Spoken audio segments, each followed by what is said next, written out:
Okay, guys. Today is February the 10th. I think it's the day after the Super Bowl. I'm just catching you up so that I can continue to vlog daily. So, this day would be January the 23rd. So I am up at the hospital visiting my mom. I'm going to talk about January the 23rd and the 24th in this video. So I'm up at the hospital visiting my mother, and remember, she's put on a ventilator. She's not supposed to be on a ventilator. She has a DNI, which means do not resuscitate, do not intubate. So do not resuscitate means if anything was to happen to her, her heart would stop beating, or she was to stop breathing. She was not supposed to have chest compressions and not supposed to be intubated. I am not upset at that for how it unfolded. I am not upset at the hospital for how it unfolded. This is how the universe wanted things to go. But anyway, so I go to the hospital, and they had given me a phone call and acknowledged basically she's not supposed to be on a ventilator, and they didn't expect my mother to live. I apologize. The lighting is weird. Like, it's 8:51 in the morning here, and it's weird weather, the sunlight, and I'm in front of Trader Joe's update me. But anywho, I digress like I frequently do. So they tell me they don't expect my mother to live. And they want to take her off the vent that day. So I go in there and I'm looking at my mom, and keep in mind, I'm going by what they are telling me. I'm not doing deep dive investigation yet, which I do often do, but this time I'm not doing deep dive investigation. I understand what's going on. They're not finding pulses in her on a surgical leg, meaning there's no blood flow or very minimal blood flow going to the leg. It's difficult to get the pulse, even with a Doppler, which is an ultrasound that you could put on the site, and you'll be able to hear the artery flowing. They have her on a medication called Levophed. There's a nickname for Levophed or Leave Them Dead. Levophed or Leave Them Dead, because Levophed is a medication that will artificially keep your blood pressure up. So my mom's blood pressure is not doing well. Minimal blood supply to the foot, if any. She's not able to breathe on her own. They did a trial of her breathing, and she wasn't able to breathe on her own. Or briefly, she had to be put back on the vent, but they put her back on the vent because they needed to have the conversation with me about what was going on. So I'm up there, and I have minimal family support. I want to say that I'm the person that does everything. I have minimal family support, not meaning that I don't have some cousins that are you okay? But they're in another state. Not that I don't have emotional support, but it's the physical support that I don't have. I have friends who are giving me emotional support, but I don't have the presence support of anybody. It's me. I have a sister. She has grandchildren. My one daughter lives in California. Bottom line, it's me. So I said, they want to take my mom off the vent. I said, wait a minute. And they said, we take her off the vent and we expect her to die quickly. So I said, wait a minute. She's got another daughter. She's got grandchildren. Let me gather everybody, and tomorrow we'll come to the hospital and y'all could take her off the vent. But I think it's fair that everybody is there. I call and I notify, a couple of her very closest brother and her very closest sister who is involved, because she has sisters. She has two sisters who just are there but don't even call and ask or whatever. That's another story. Just out of no other reason than they're just, people get into their own lives and they become, selfish unless it directly affects them. But they're very Christian people. I keep getting off track. Okay, back on track. Okay, so the next day, fast forward, I go there to the hospital. I've told my sister, and I told my daughter, my other daughter who lives near me, and I told my grandbaby and my niece and nephew, and everybody's coming to the hospital. But I get there first, and I go in there, and the doctor is just chomping at the bed. Let's get off the vent.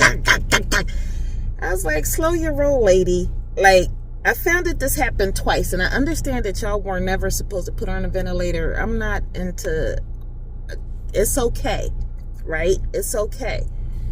So the one doctor is just like, oh yeah, she's got to go get it. I was, yeah, chill, take a chill pill, lady.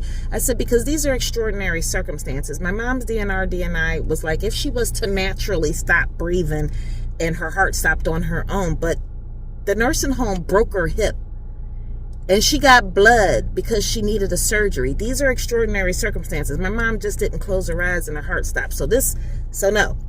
So I went in there and I said, hey, Ma. And my mom's mom is, and you'll see the picture, she's on a ventilator. Her eyes are closed. She's not necessarily responsive. But I said, hey, Ma, they want to take you off the ventilator. And I said, if they take you off the ventilator, I said, this tube is keeping you breathing. And I said, if you want to be here, you better fight. And I just said that. Because guess what? People can hear you. The hearing is the last to go. Even as people are dying, the hearing is the last to go. People have come back, been resuscitated, and they tell you everything that you said about them. So be careful what you say in front of a person that's not conscious. My mom squeezes my hand. And I was like, okay, so people can have reflexes when they're in a ventilator. So they're really not there, but they have reflexes. So I go and I run my leg up the surgical site, which is painful, right? My mom flinches. So she's responsive to pain. She's responsive to verbal stimuli. So I go back up and I say to the doctor, I was like, hold up. My mom is in there. I said, she squeezed my hand.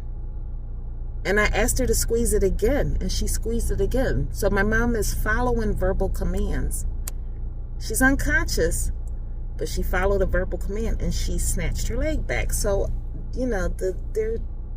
the one nurse, there was a nurse who was like, yeah, she squeezed my hand too when I told her to squeeze. I was like, go ahead, girl, high five.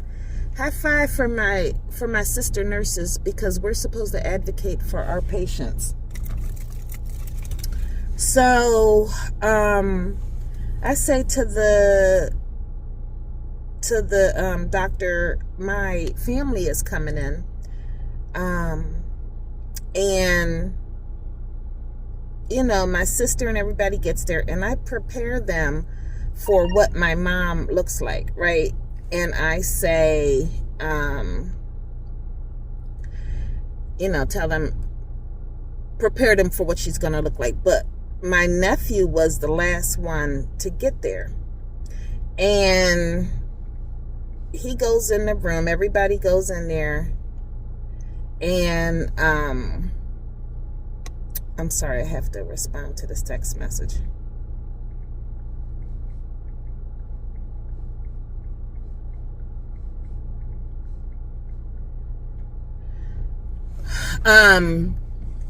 So my nephew is the last one to get there. Everybody goes in and they say their goodbyes or whatever, because we don't know what's going to happen.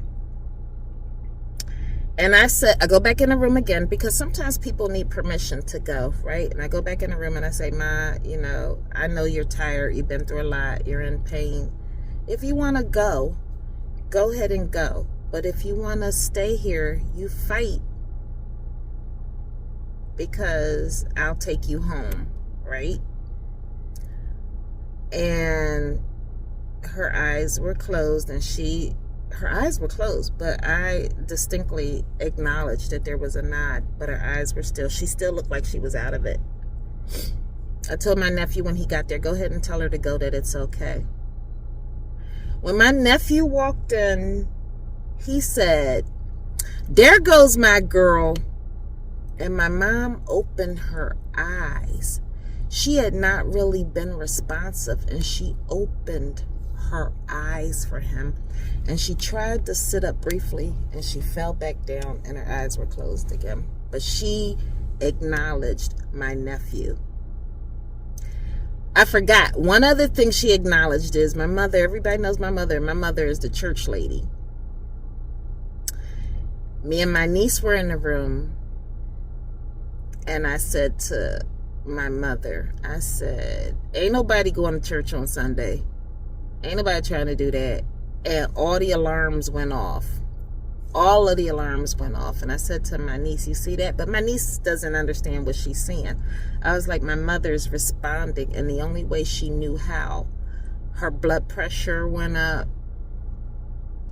her heart rate went up, and it triggered the telemetry monitors and everything to go off. So she was speaking in the only way she could, which was through the equipment. All right, hold up. I asked to speak to the palliative care nurse. Not the palliative care nurse, palliative care doctor. So if y'all are going to extubate my mom, meaning take the tube out, we're going to do it with comfort measures. So you should, whenever anybody's taking off the vent, and I'm going to tell you another story because this video was getting too long, but how I had to battle the next day this doctor and this know-it-all nurse. And yeah, it's good to be medical, and it's good to have somebody who is medical, because when you know, right? Anyway, so I spoke to the palliative care doctor, and palliative care provides comfort. So comfort through your disease or whatever. They make sure you're well medicated, that the supports are in place. And so the supports that needed to be in place for my mother was morphine. Morphine is for pain, but it also is a vasodilator, and it helps with your breathing, and Ativan, because when people get extubated, and I have been to more than one extubation where people panic and their eyes and tongue bug out, and they turn purple, and they die. They basically suffocate. It's a terrible thing to see an extubation going wrong. And this doctor and this know-it-all nurse tried to extubate my mom without that. This is the next day, but I'll make another video about that, because the doctor was awesome. The palliative care doctor, I don't know if I got her card in my wallet, because I would love to shout her out, but this woman is wonderful, and me and her came up with a plan. I was like, absolutely, yes, I'm on board with this. But what she told me was, if it wasn't for this doctor, what she told me was that my mom, I don't have her card, she gave it to me, I put it in my purse. My mom was on fentanyl, morphine, and Dilaudid. My mom is 92 years old.